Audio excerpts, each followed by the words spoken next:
Hey everybody on YouTube. Today I thought I'd take another moment to do another vintage video repair. I've been getting an awful lot of people who have been coming into my YouTube page wondering what kind of things that I actually repair. I fix everything broadcast, I fix everything consumer, VHS, SVHS, Betacam SP, 3/4 U-matic, you name it. I repair so many different types of video formats, it's not even funny. But today is kind of an unusual type of thing. I got to repair something that I got at a flea market. And actually, I'm going to have a lot of use for this thing. This is actually a very high quality video switcher.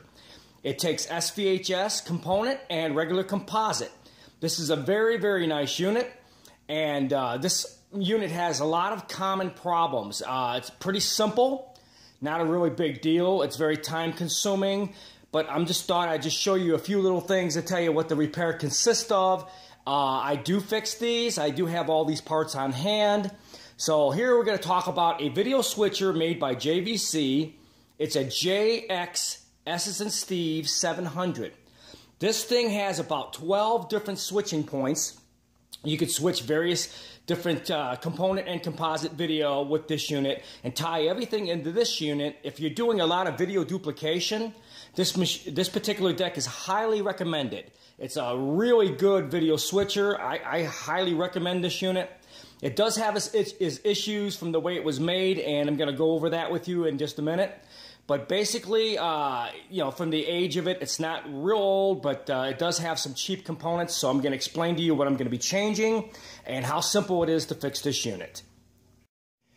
Okay, well, the basic problem with this video switcher is basically capacitors. As you can see, I've got some in my hand right here. These are brand new, they're Panasonic capacitors, they're 100 microfarad. This unit takes a lot of capacitors. What I've discovered with this unit is the capacitors are cheap and faulty. This is the biggest problem with this video switcher. It's a very high quality switcher. It's worth the time to actually repair this unit. So I'm going to tell you, basically, the biggest problem with this unit is capacitors. I'm going to be replacing it with some very high quality capacitors. As you can see, there's a bunch of these that go across the top of the video board section of this unit. It takes 47 microfarads and 100 microfarads. Every one of these capacitors is dried out. They're very cheap.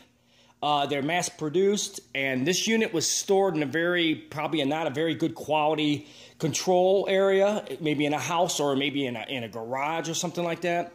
Well, as I play video through this machine, it gets very noisy, and a couple points, no video is coming through it at all. So generally, the bridging point of these capacitors guaranteed is going to be dried out, and they're going to need to be changed. So I'm going to change out all these capacitors. Okay, this is a very simple unit. These ICs are switching ICs. I do happen to have replacements for these. So basically, you start off by troubleshooting it. Change out the capacitors. If that still doesn't fix the problem, on the back of the unit, you got these connectors where you plug in. A lot of times, people would actually be pulling their video plugs and stuff out of the back of these units, and they would break loose the solder connections on the bottom of the board where they make the contacts for the circuit.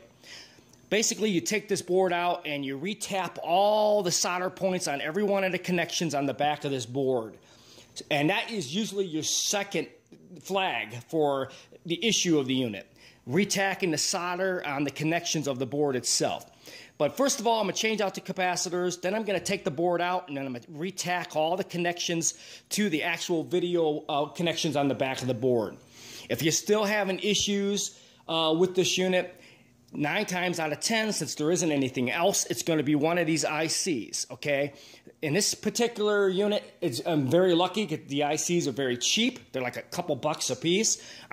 If I have that problem, because this is such a good unit and I really want to actually use this unit, I'm going to change out the ICs as well if the issue consists with the same problem. But most likely it's not going to. From what I'm able to do, from the testing I've been able to do, it looks like it's going to be the capacitors and maybe just the connections on the back of the unit where the solder points are to actually each one of the connections, like the SVHS and the composite connections. Very simple little fix. This thing you could troubleshoot probably in 10 minutes. It's either one or the other, or when it all fails, it's usually going to be the little ICs, which are very cheap anyways. This is a very simple fix. A little time consuming, would probably take me about an hour if once I pull all the parts out and actually do it the right way. But this thing is a very, very good unit. It's a JVC JX S700. This thing has a lot of video switching outputs and several inputs. If you have a lot of different video formats, VHS, SVHS, 3/4 or whatever, and you're using composite or component, this is a perfect unit for a little switching area. If you're a business or if you do video transfer or production work, this is a very good switcher. Highly recommend it. I do repair them. It's a very simple little fix. I've been doing this for years, but basically you got to have a lot of parts and you just got to be able to know how to troubleshoot it. It's very simple to do. So I hope you guys enjoyed this video.